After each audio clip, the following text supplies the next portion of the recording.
Malam yang diputul. Perkara pertama yang saya nak bangkit adalah mengenai pelanjutan masa yang diberikan oleh pengawal Housing Controller dengan izin bagi pihak Menteri Perumahan Kerajaan Tempatan. Di bawah Peraturan-Peraturan Pemaju Kawalan dan Pelesenan 1989, setiap kontrak untuk jualan dan berian sesuatu rumah tempat tinggal hendaklah dalam bentuk borang perjanjian jualan yang ditetapkan.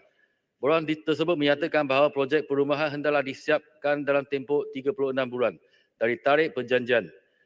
Dan jika gagal, pemaju hendaklah membayar ganti rugi tertentu kepada pemberi-pemberi kerana lewat mengelakkan hak tanah. Di bawah Akta Pemaju Perumahan Kawalan dan Pelesenan 1966, Menteri Perumahan Kerajaan Tempatan mempunyai kuasa untuk mengawal dengan melanjutkan masa perjanjian jualan dan berian yang telah ditetapkan. Menteri juga boleh memberikan kuasa untuk mengawal kepada pengawal Housing Controller dengan izin melalui Peraturan 11/3 Peraturan Perumahan 1989.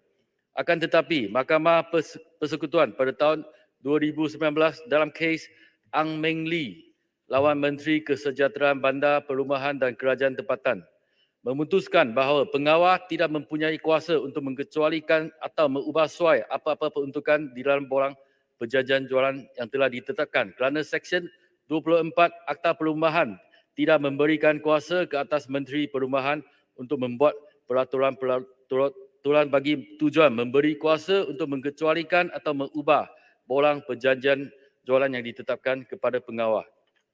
Oleh itu, Peraturan 11/3 Peraturan Perumahan iaitu memberikan kuasa ke atas pengawal untuk mengecualikan atau mengubah borang perjanjian jualan tersebut yang ditetapkan telah ultra virus Akta Perumahan 1966.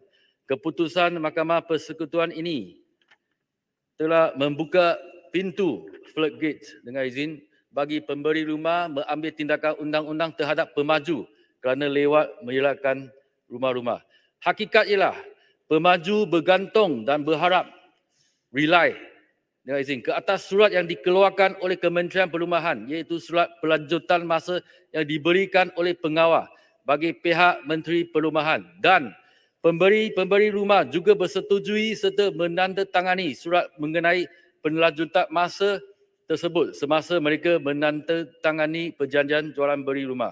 Adalah tanggungjawab pihak kerajaan dalam kes ini adalah Kementerian Perumahan untuk menafsir undang-undang dengan betul dan bukannya pemaju-pemaju. Pemaju-pemaju tidak patut dipersalahkan dan dihukum dengan tuntutan ganti rugi yang besar kerana kelewatan menyerahkan hartanah pada hak pelanjutan masa telah diberi oleh kerajaan dan kedua-dua pihak pemaju dan pembeli juga telah bersetujui sebelum mentandatangani kontrak jual beli rumah. Mahkamah Persetujuan bercarang dalam kes Ang Meng Lee itu bahawa jika Menteri Perumahan boleh menyediakan satu affidavit yang menunjukkan bahawa beliau benar-benar telah memutuskan pelanjutan masa yang diberikan. Oleh itu, saya memohon Menteri Perumahan Kerajaan Tempatan membuat tindakan yang perlu dengan segera untuk menghentikan tindakan undang-undang litigasi akibat daripada keputusan Mahkamah Persekutuan dalam kes Ang Meng Lee ini. Isu yang kedua, saya ingin membawa perhatian kerajaan adalah tentang skim Ponzi melalui cash trust dan preference share yang aktif sejak tahun 2008. Penipu-penipu atau skamer menjalankan aktiviti pengambilan deposit dan pelaburan haram dengan menggunakan syarikat-syarikat amanah trustee dengan izin, syarikat-syarikat saham keutamaan preference share dengan izin, syarikat-syarikat modal terluka venture capital dengan izin. Skam ini bukan sahaja menipu rakyat, malah ia juga mengelak dari dikenakan cukai.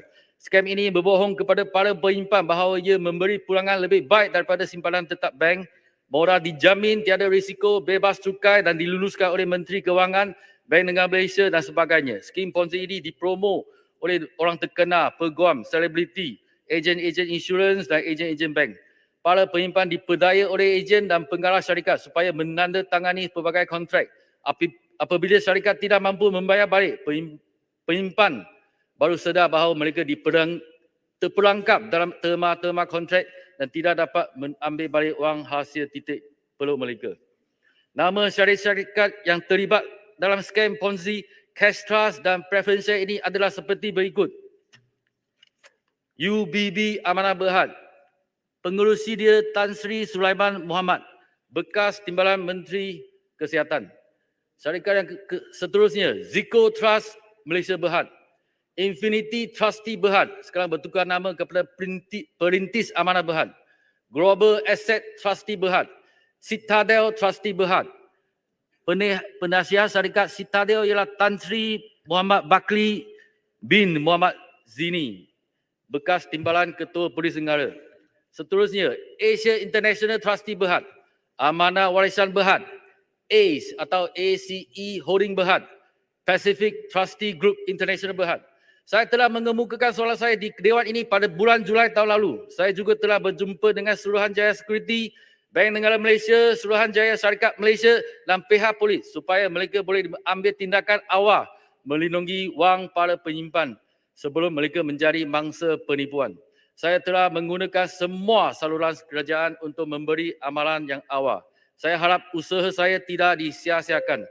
Saya hendak kerajaan bertindak dengan segera untuk mencegah lebih ramai rakyat daripada ditipu oleh skim-skim Ponzi, cash trust dan preference share yang tidak dikawal selia ini. Saya juga berharap kerajaan memberi hukuman berat kepada penipu-penipu yang terlibat dalam skim-skim Ponzi ini.